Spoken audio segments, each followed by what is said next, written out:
ang inyong tulay sa himpapawid ng serbisyo publiko. Ang Presidential Broadcast Service, Radyo Pilipinas, Radyo Publiko. Radyo Pilipinas. Radyo Publiko.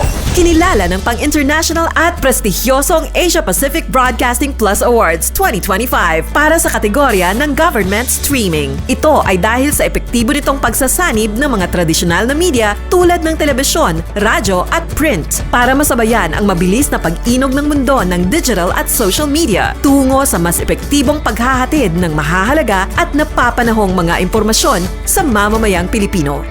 Kinilala rin ang Radyo Pilipinas dahil sa patuloy na pag-akyat ng rating. Ngayon ay matatag sa pang-4 na pwesto sa Mega Manila ayon sa pinakahuling Nielsen Radio Audience Measurement Survey. At sa social media, nakamit ang mahigit 2,000% pagtaas ng bilang ng mga sumusubaybay sa Radyo Pilipinas page sa unang bahagi ng 2025. Patunay ito na ang inyong Radyo Pilipinas, Radyo Publiko ay tunay na kaagapay ng inyong pamahalaan sa paghahatid ng serbisyo sa mga mamamayang Pilipino. Mula sa aming lahat, sa ngalan ng inyong pamunuan at mga kawani ng Presidential Broadcast Service, kasama ang inyong mga himpilan ng Radyo Pilipinas sa buong kapuluan, maraming salamat po sa inyong lahat, sa inyong pagtangkilik at pagkilala. Radyo Pilipinas. Radyo Publiko.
Yes, mga igala, mayong adlaw ka natutunan o welcome din sa tuang unang adlaw sa tong tulumanong tambayan sa Radyo Pilipinas, no? Aning unang adlaw di ay sa 2026, mga igala. Na kamusta yung celebration sa inyong New Year kagabi o kaganihan tong gabi no, na ba nagpaboto diya sa inyo, ha?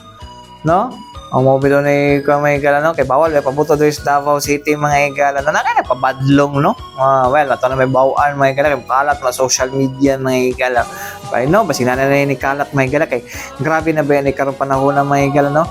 Daghan na kayo sa kaning smartphone, mga igala. So, muna ang ano, mas mauna pa na sila sa mga media, mga igala. Anyways, mga katambayan, no? Kumusta ba inyo ang palibot, no? Nakadungog ba mo? Grabe kasaba ka motor nga handod karon nga dili pa fully paid. Fully kinahanglan ba, no?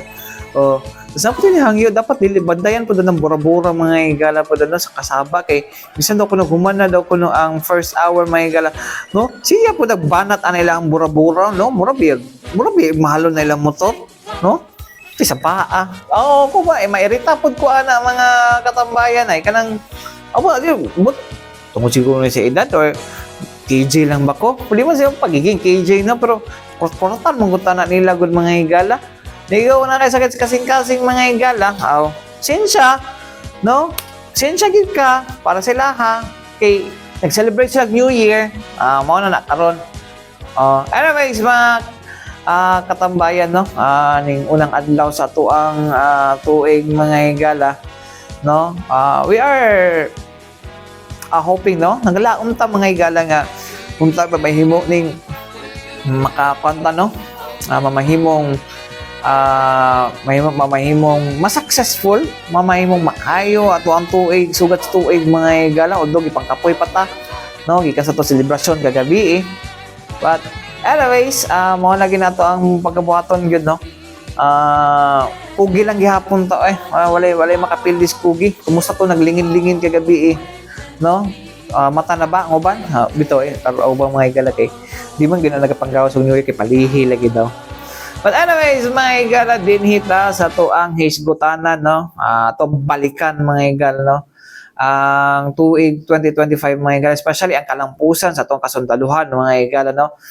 Sa tuang 10th Infantry Division, mga igala, no? Kung asa, ubay-ubay, no?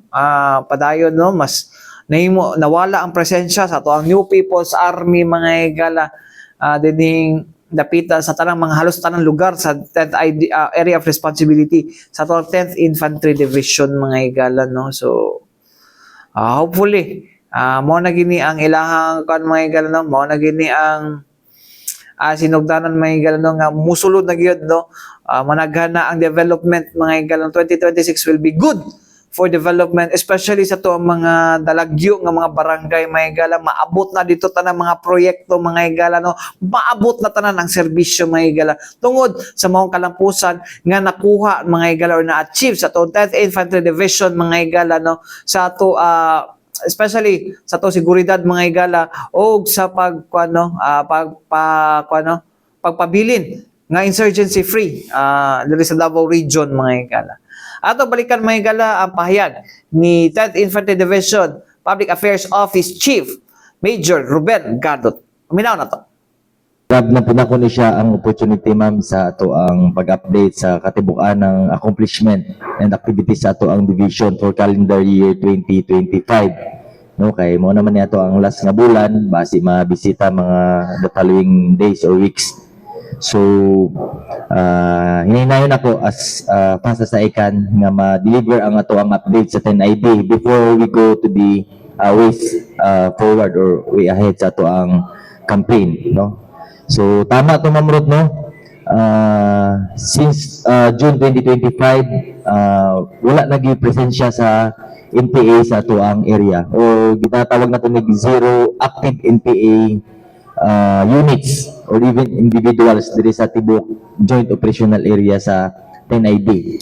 So dili lang ni siya basta-basta nga insurgency free, daghan kayo insurgency free areas sa tibok nasod, but kana nga area naagya po mga remnants na mga nabilin, no? Naapoy areas sa Pilipinas nga particular sa West Mincom area nga dismantled ang SMRC, ang regional committee na bilang confronted threat, but naay other units sa CPP, NPA, sa other areas nila.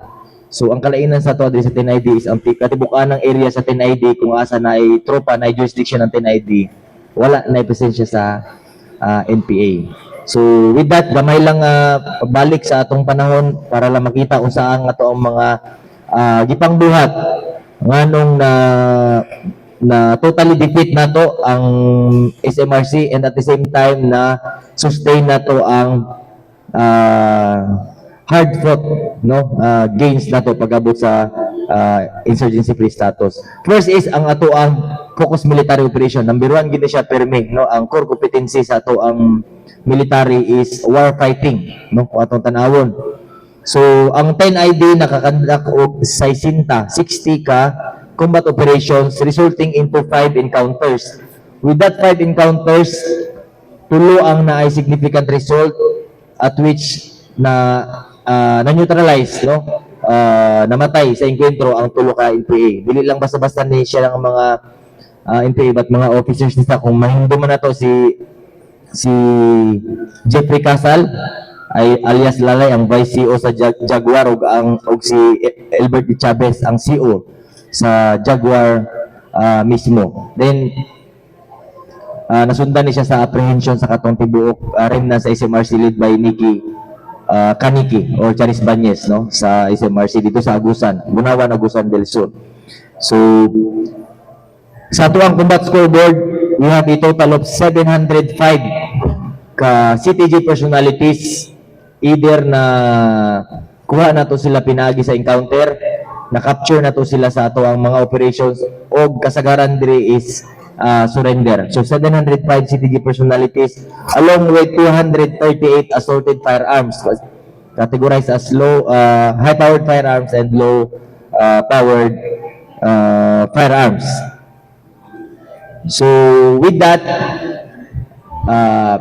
maingon na to nga na totally defeated na to ang Southern Mindanao Regional Committee in terms of its armed threat group components, no?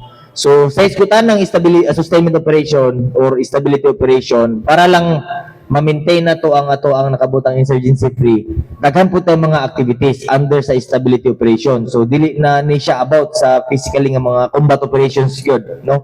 Nalang tayo mga more than 26,000 ka mga combat sustainment operation, more than 32,000 checkpoint operations, and more than 31,000 patrol-based operations, and more than 16,000 critical infrastructure and investment project support operation. Mo ni siya tong ginasecure na to mga flagship projects sa ato ang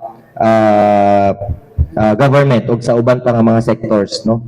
Also under sa ato ang stability operation, we have conducted more or less 38,000, no, ka nagkalain nga activities, namely ang pag-deploy og mga community development teams, no, ang naga-supervise sa ato ang mga people's organization.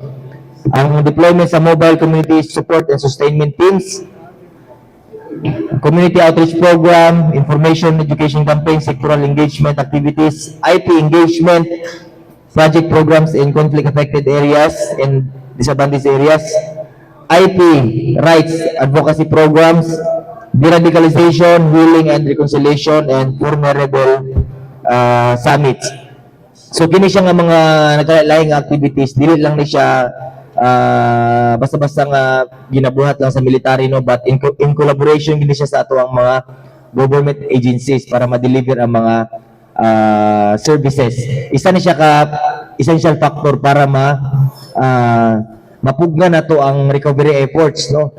Ang sundalo posible na to na makaingon nga dili nila na kaya or ang kapulisan nga banggaon para makabalik sila kay ready ta, capable ta, daghan tag but isa sa atong ginatanaw diri is ang lisod nga madepensahan sa sundalo is ang mga exploitable issues, no, kung naikulang pasilidad sa mga sitios, ang kapobrehon, kasi kung sa ka maayo ang atong sundalo pag abot sa iyang skill, sa iyang core competency niya, dili gid na siya basta-basta masolve. So kinahanglan nato ni mga collaborative activities, no.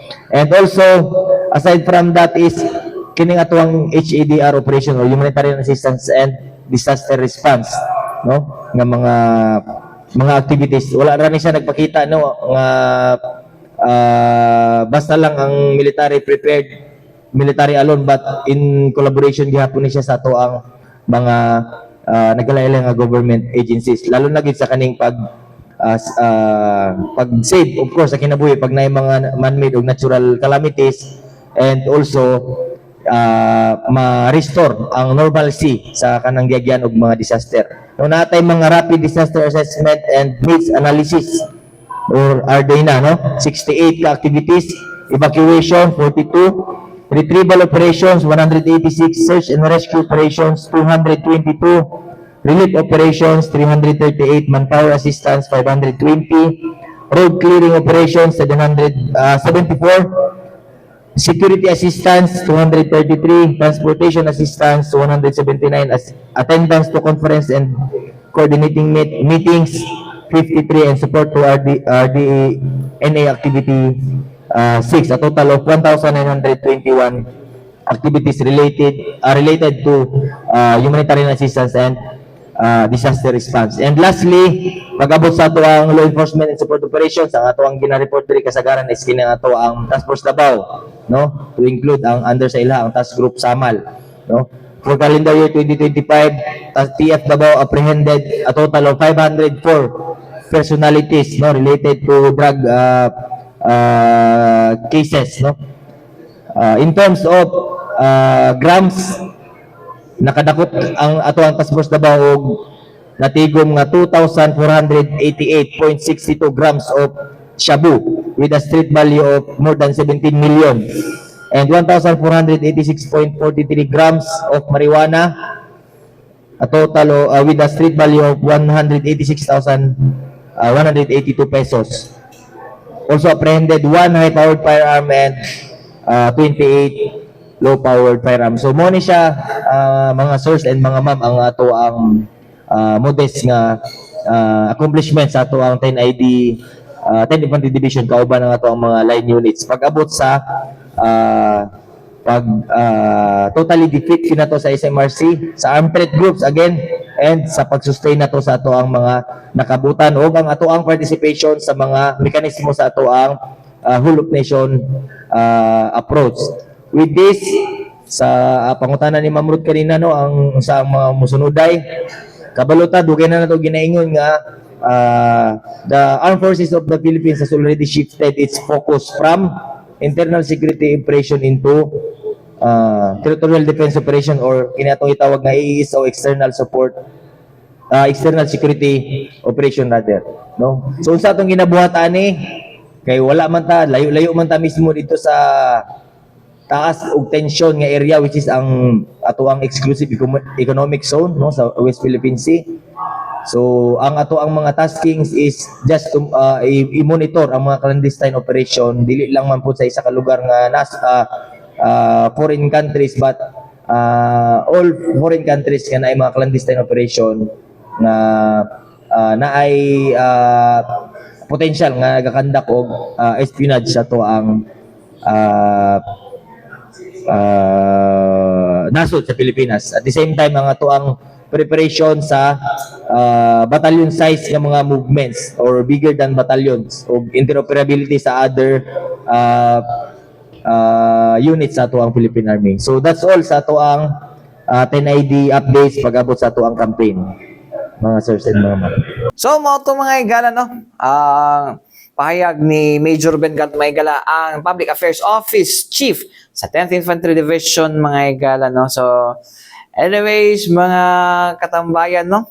Nindot ang nahimog yung kanong. Well, tunga-tunga sa tuig last year, mga igala. Mayroon ako last year kay 2026 naman ta karon, no? Tunga-tunga sa tuig last year, mga igala. No? Tawag ni nawala na gid ang presensya no even katong ginaingon nila nga unsa kay na vertical group sa NPA mga higala sa pagpanguna ni Charis Banyes mga higala no so well padayon nga po ng kuan mga higala no kay gusto po gid mo mabalik mga higala or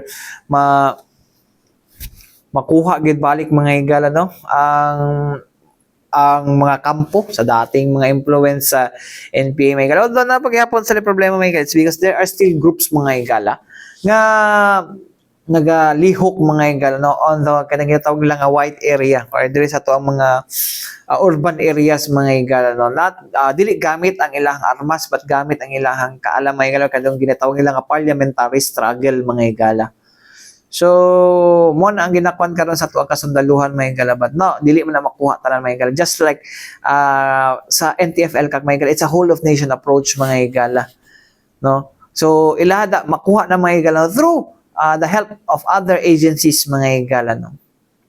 So, anyways mga gala, balik kita man lang sa mga importante pahinumdum ni ato si Bianan.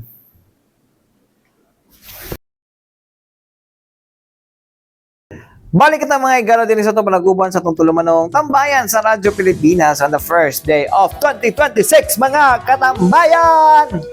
No? Dapat alive daw kaya para malihian daw itong mga katambayan. Anyways, mga katambayan, no? Padayon na po natong hisgutan mga igalo, no? Ang mga kalampusan nga nakabot sa 10th Infantry Division mga igalo. No? Anong kaniyang gipili mga igalo? Pasabog, magod. Push! Charing.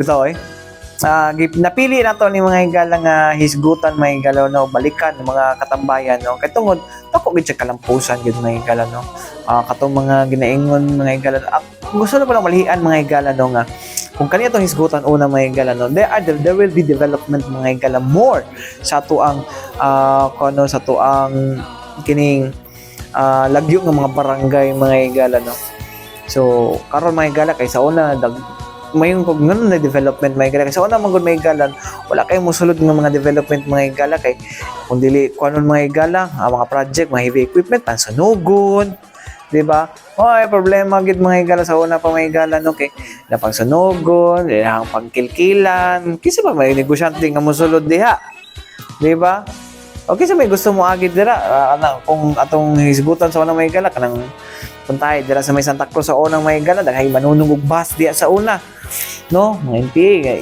hindi ang permanente biktima dira katong napatong holiday sa una, wina karon holiday ni naisa na sila napalit man lang mga franchise na sila Mindanao Star, no? Kaning Yellow Bus mo po na permanente sa unang mga gala, no?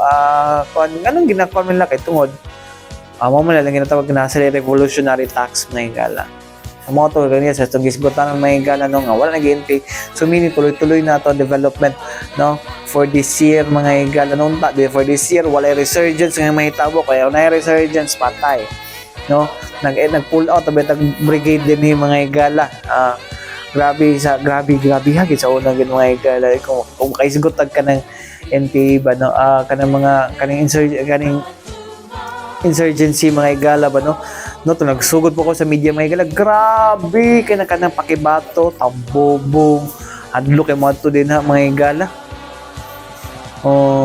Pukaron okay na, di ba?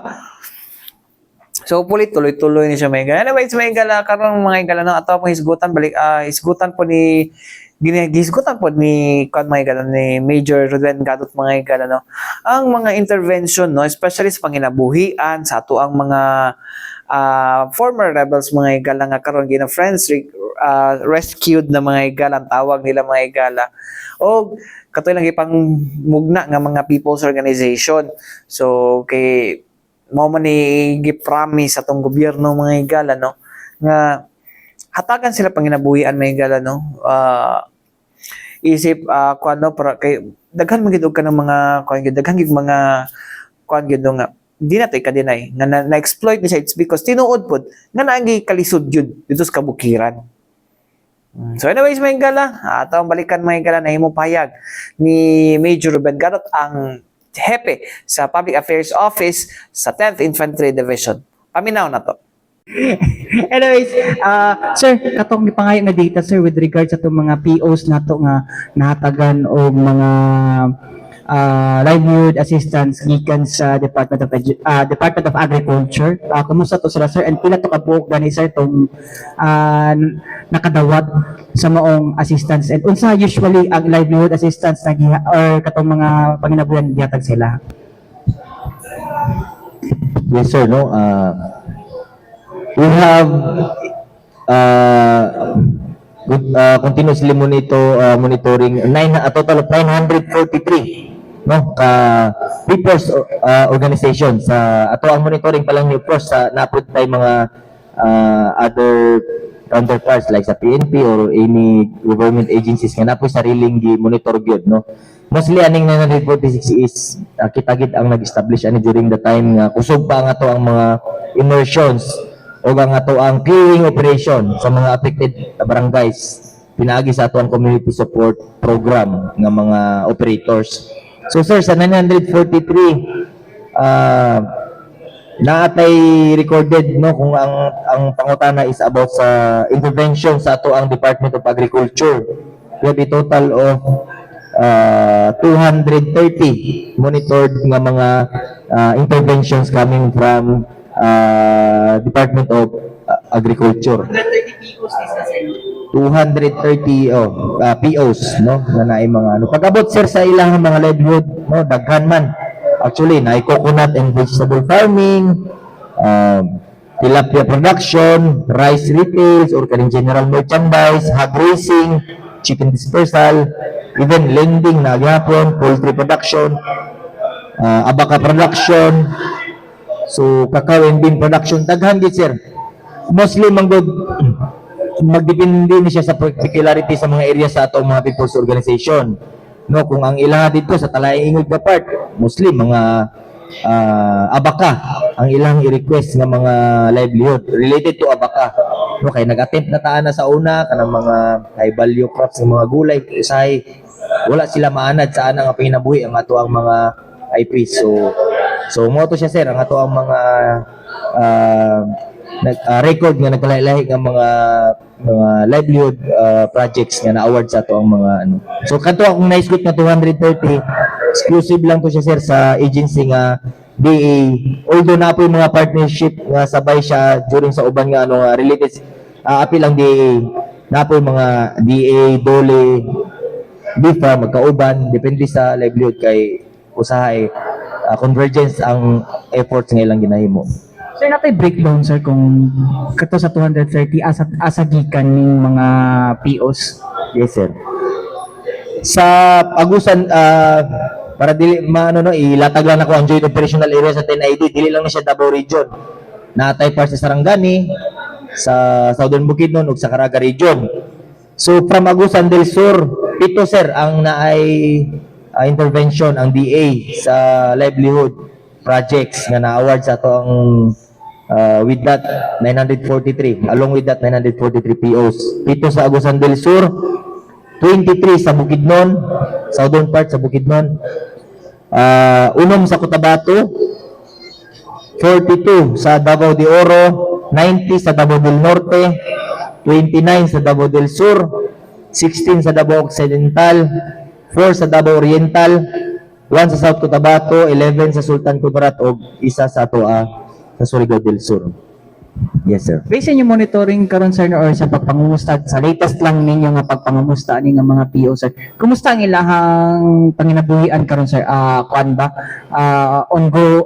Tawagan ni nabay development and sustainable ba ang himong tawagan ni intervention sa maong ahensya?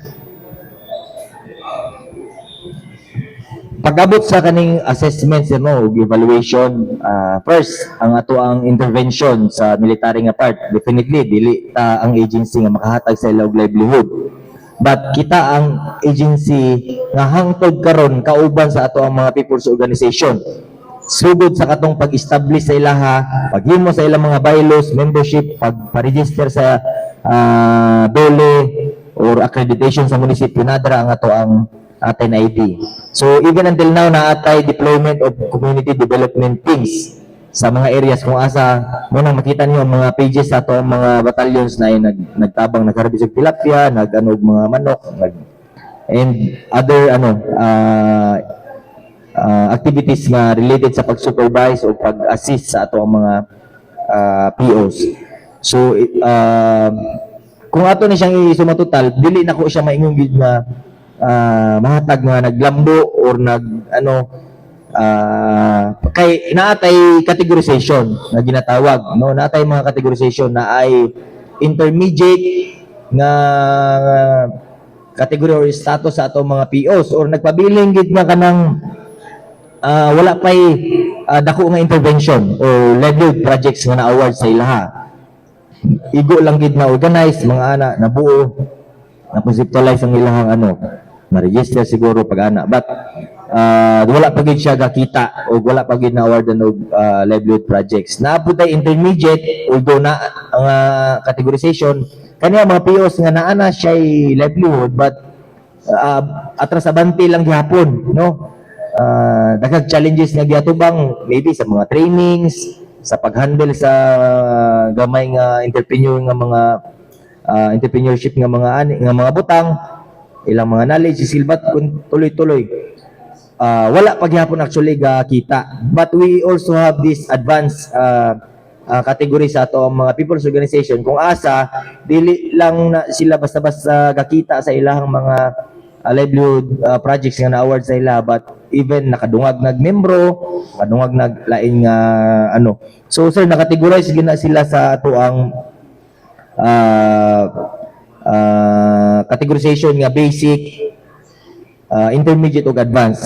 So sa data sir naatay 398. For that 943 ka people's organization, ang pinakataas og number is kining 398. Almost 400 ni siya nga naa paghapon sa basic category. Naapay mga POs diri nga even ma-dissolve na lang siya tungod gid sa kakulangan sa interventions nga walay livelihood. So sayang no, na-establish na to sila din kung maana man lang. So nganong ginaingon ako ni dili para protektahan ang organization o kung sa man nga anong na dili na to maingon nga napabayaan kay again akong klarohon na intervention ng Philippine Army even sa ilang establishment hantod karon even until now basig naapaghapon na dito ang atong military. So despite sa aning mga efforts na ay dili makontrol ang ato ang military, which is ang funds no? Maunang ang uban nagpabilin nga basic o worse pa is katong mga nabuo mga dismantle pa sila along the way kay wala man sila ginakita, no?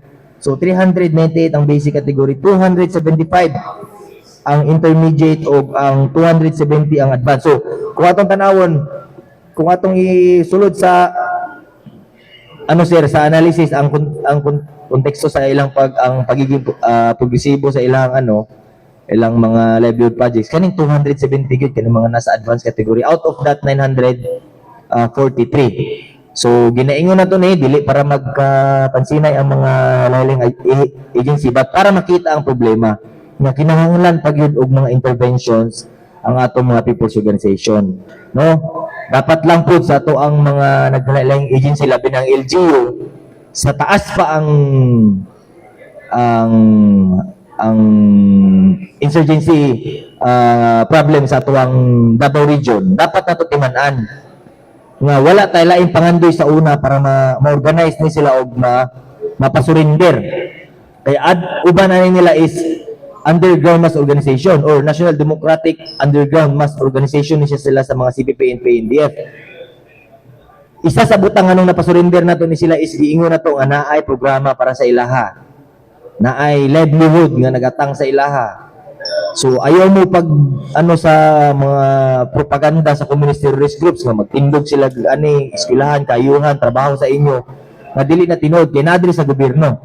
So nanurinder sila karon.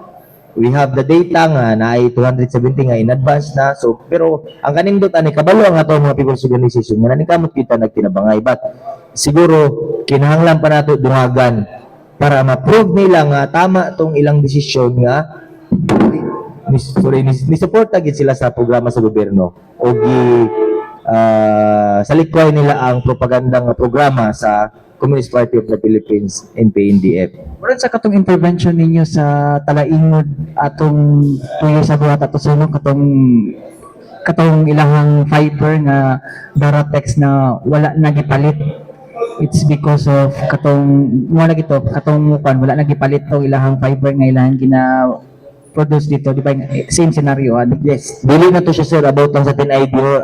Grabe na to siya o convergence effort, collaboration, even niabot na siya sa regional development Visionary Council sa regional level para lang ma-address na siya nga problema.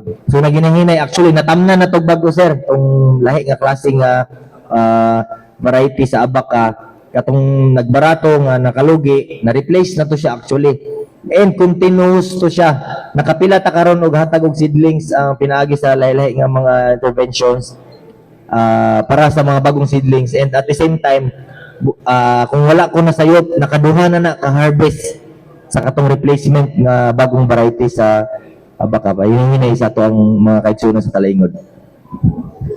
So, mga ito mga igala, ang payag ni Major Ruben Gadot, mga igala, ang Public Affairs Office Chief sa 10th Infantry Division, mga katambayan. So, anyways, mga katambayan, tuloy-tuloy na gid, tuloy-tuloy na gid mga igala, padayon, gihapon nato na mga igala, nga, padayon, gihapon ta sa to ang pagbisog, daghan naman itong mga kakuan karon mga igala, with our Kalinaw, mga igala, Kalinaw, sige nang pagkila Aryan kay Kalinaw, Kalinaw Southern Mindanao mga higala, sabi na Kalinaw Southeastern Mindanao, Kalinaw kanang kila Aryan Kalinaw Southeastern Mindanao mga higala, the Truth Defenders mga higala, hopefully kaning grupuhan ni dili sila magsawa mga higala sa dili sila magsawa mga higala. Well, sunod-sunod na po din atong gisigutan ni mga higala ako ang mga higala gid nga panghinahot nga ako na gid di na gid sila kabalik gid sa kabukiran mga higala kay sa truth there sumala pa ni Arian Jane Ramos mga higala nga si masilado na siya sa as kamarikit mga higala na kan mga higala ingon sila nga defender sila sa kaning mga dinaog-daog pero ang mga NPA mismo ang mga nagadaog-daog daw kuno sila ang masa pulusahay so dili ta gusto nga mabalik pa ni sila diha sa mga kabukiran mga higala. But well, nakabalo sa dagan sa kuno ta. Makita na siya mga higala no. Makita gyud sa tao mga higala nga di na gid dapat na sila pabalikon diha. Dapat ang tao na mangusog, no? Ang tao mo'y mangusog. Na di kita sa kabalik diha, no? Kung makita mo to, na may sa daghan mo yung mga kuan mga higala no. Manawag dahil sa sundalo karon. Hopefully tuloy-tuloy na yan. Anyways, may galaw na tayo kong oras ang ngalan sa Tibok Pwersa sa DXRP Radyo Pilipinas. Radyo Publiko Davao, may galaw ko yung nakauban Armando Finiquito. Alang sa tambayan sa Radyo Pilipinas sa unang adlaw sa tuig 2026 may galaw. Uban-uban ta mga higala, no? Hantod sunod na puhon mga higala, no? Sa samang oras o stasyon. Dagang salamat o may adlaw ka na tanan.